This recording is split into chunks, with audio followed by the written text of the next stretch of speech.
La eutanasia forma parte de aquellos planes de la Agenda 2030 para producir el decrecimiento progresivo de la población. Hay gente que esto dice que es una bulo de ultraderecho o una falacia, pero esto es así y vamos a ver por qué.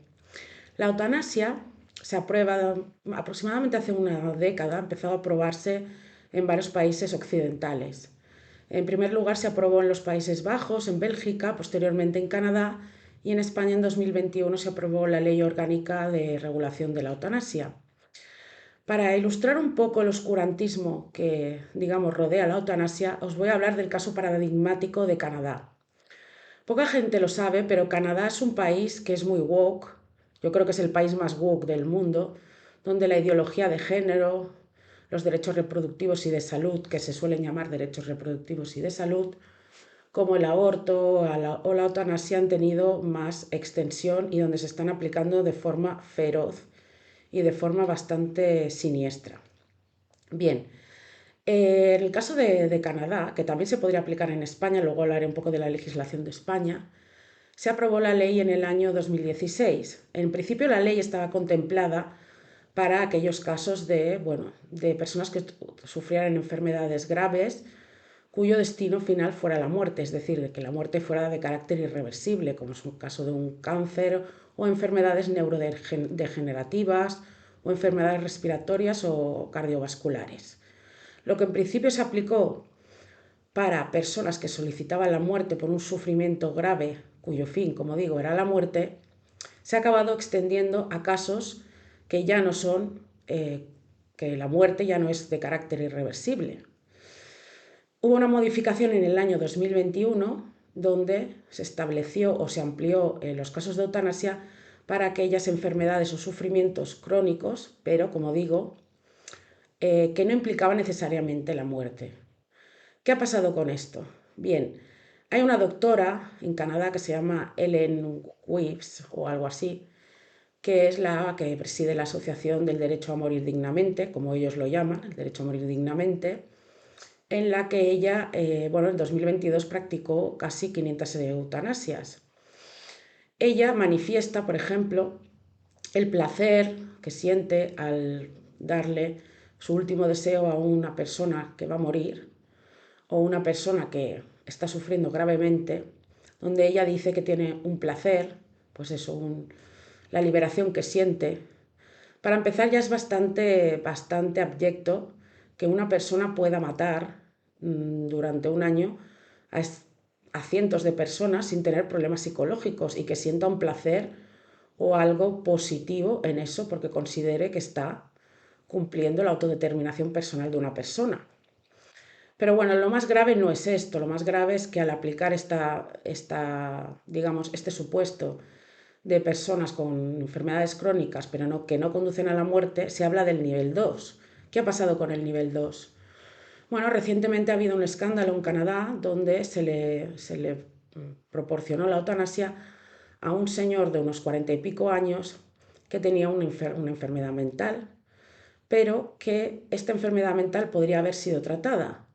Pero además, digamos que concurrían otros supuestos. Esta persona estaba en riesgo de exclusión social, no tenía una vivienda, vivía en la calle, no tenía con qué alimentarse.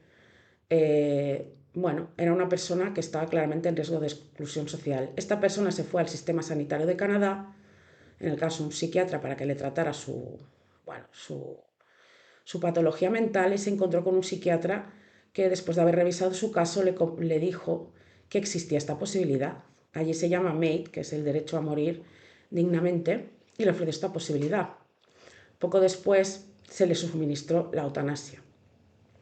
Posteriormente esto se denunció por varios médicos y varios juristas, que son los que suelen conformar el comité de de los que deciden si existe eutanasia o no, pero paralelamente existen otros expertos y estos expertos dijeron que a esta persona no se le ofreció en ningún momento ayuda social, en ningún momento se le ofreció una asistencia, ni se le ofreció una posibilidad de salir digamos, de su drama, ni una vivienda, ni una posibilidad pues, de reinserción en la sociedad.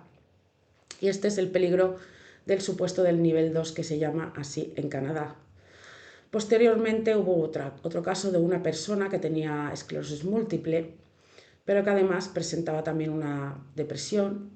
En este caso también se le aplicó prácticamente la eutanasia, se aprobó por ese comité de médicos y juristas, que son los que se encargan de decidir si esa persona está en sus plenas facultades mentales, y posteriormente se vio que esta mujer no estaba en sus facultades mentales para poder decidir si quería ser asesinada o matada o no quería.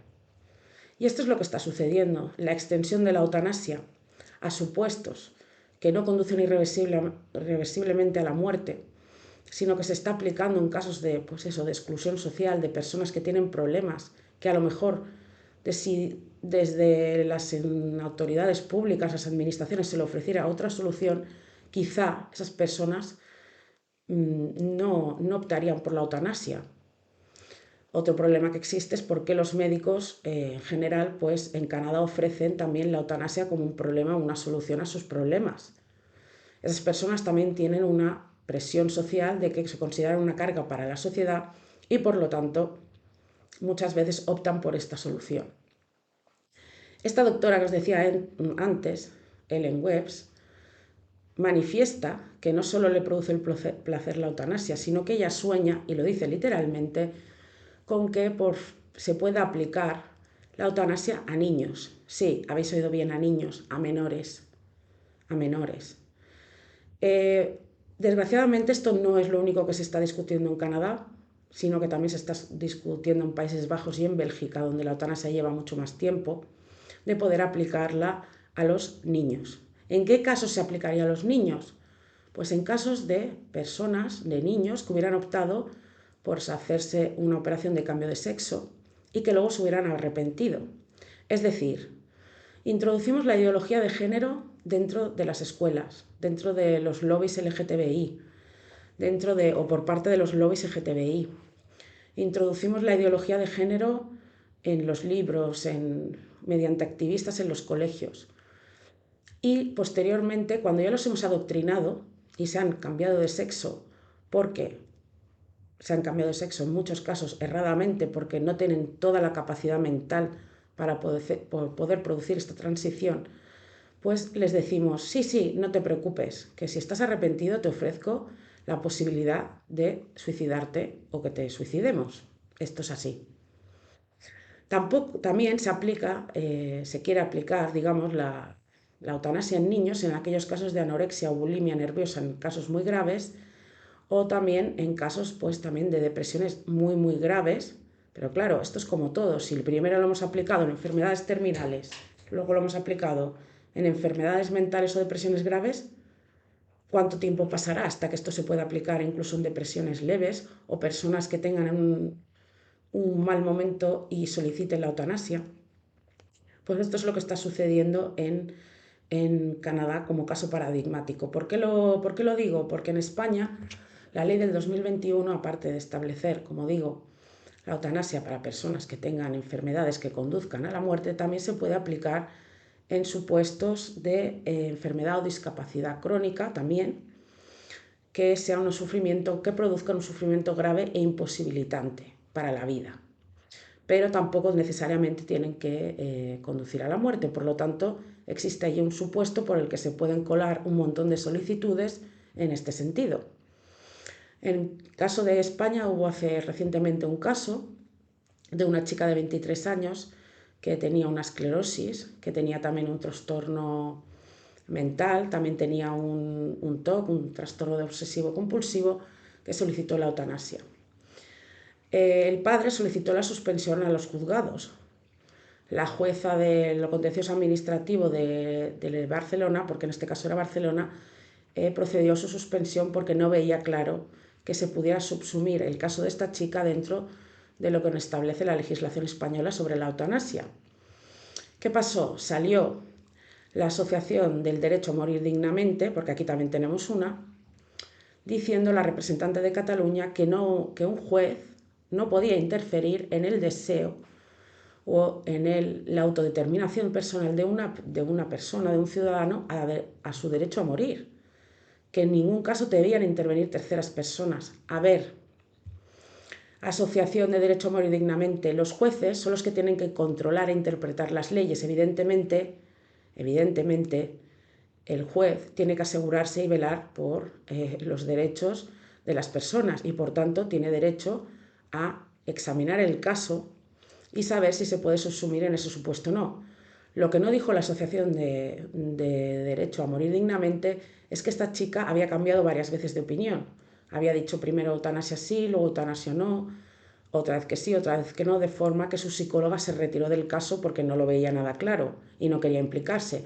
Además, la esclerosis múltiple bueno, no era esclerosis múltiple, era no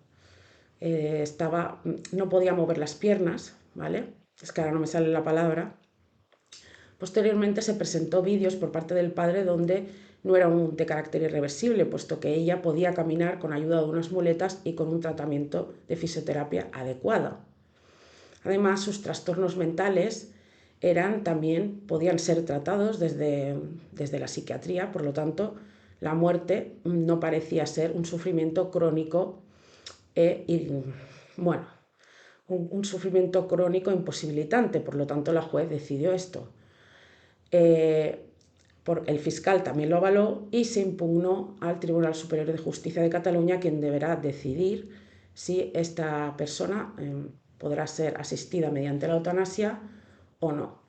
El caso es que la reflexión es que primero intentamos abrir un debate sobre si existe el derecho a morir, etcétera, etcétera, un derecho que, claro, como es el derecho a morir, que contraviene el derecho a la vida que se establece en la Constitución y en la Convención de Derechos Humanos de 1948, nos encontramos que se genera este debate por parte de asociaciones, entidades, etcétera, y primero se despenaliza la situación. Ya no está penalizado el proporcionar una inyección a una persona que quiere morir. Posteriormente, de la despenalización, se convierte, cuando ya tiene el consenso social de que la gente más o menos está de acuerdo, porque podría discutirse realmente si podemos estar de acuerdo en que una persona que tenga un cáncer o una enfermedad neurodegenerativa grave pudiera someterse a la eutanasia o no, eso podría tener cierto consenso social, pero aquí la clave está en luego aprobarlo, convertirlo en un derecho o un pseudo derecho que pertenece a la categoría de, pues como el derecho al aborto o el derecho a cambiar de género, y cuando ya tiene este consenso social, entonces ampliamos los supuestos de forma que casi cualquier supuesto se pudiera subsumir en los casos de la eutanasia. Y esto es lo que está sucediendo. Por otra parte, paralelamente en Reino Unido también se ha establecido un debate porque se quiere aprobar también la ley de eutanasia, pero nos encontramos que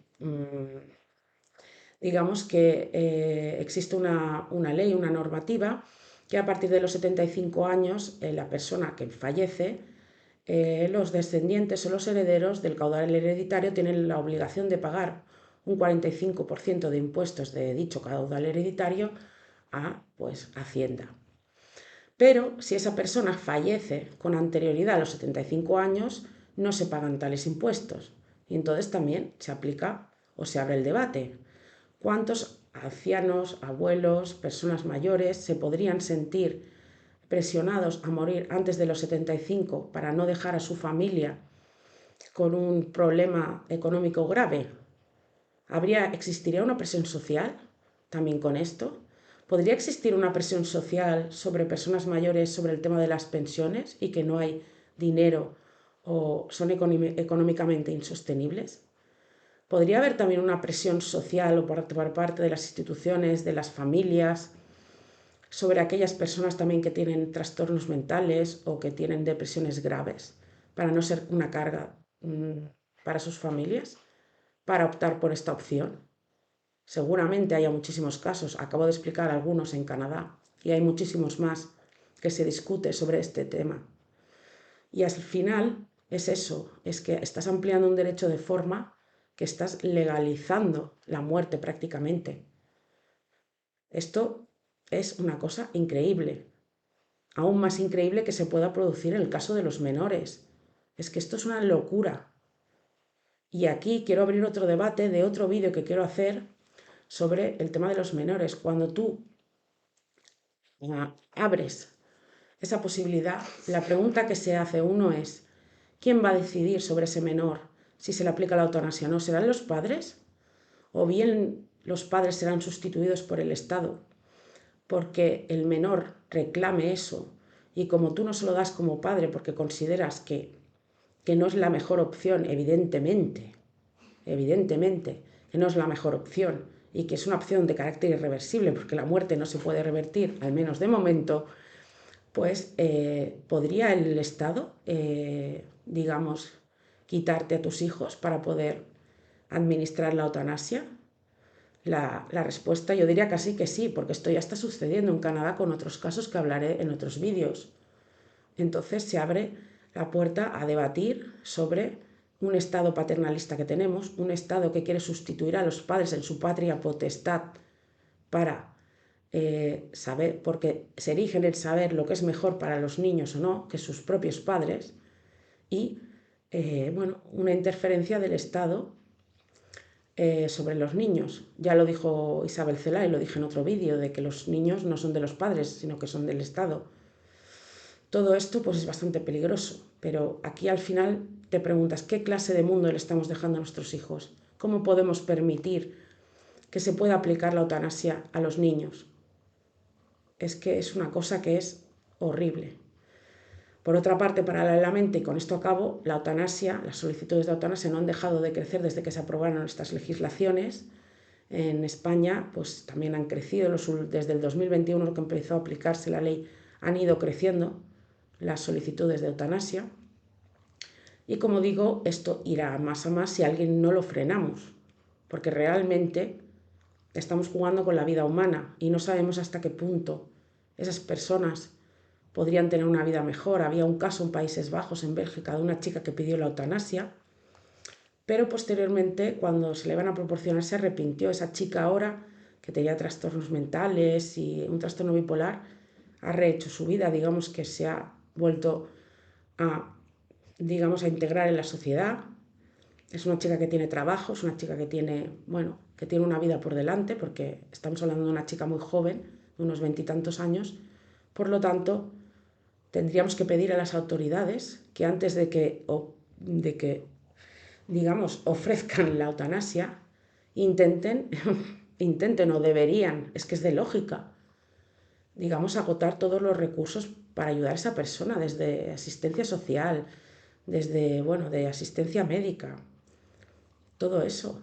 ¿Hasta qué punto los estados se van a lavar las manos para poder decir, mira, yo te ofrezco la eutanasia y ya te apañarás? Por otro lado, y también esto es bastante escandaloso, en Suiza hace poco se empezó a vender un kit de eutanasia. Porque claro, para facilitar, pues ya te ofrezco el kit de eutanasia como si fuera, yo qué sé, un kit de montaje de muebles, es que como si fuera un IKEA, te envío el paquete de la eutanasia y ala, venga. Y ya puedes hacerlo tú tranquilamente y tú verás lo que haces. Pues esto es la sociedad a la que vamos. Y quería hacer este vídeo para invitar a esta reflexión. Espero que os haya gustado, que si es así, por favor, dadle deditos arriba y suscribiros y nos vemos en un siguiente vídeo.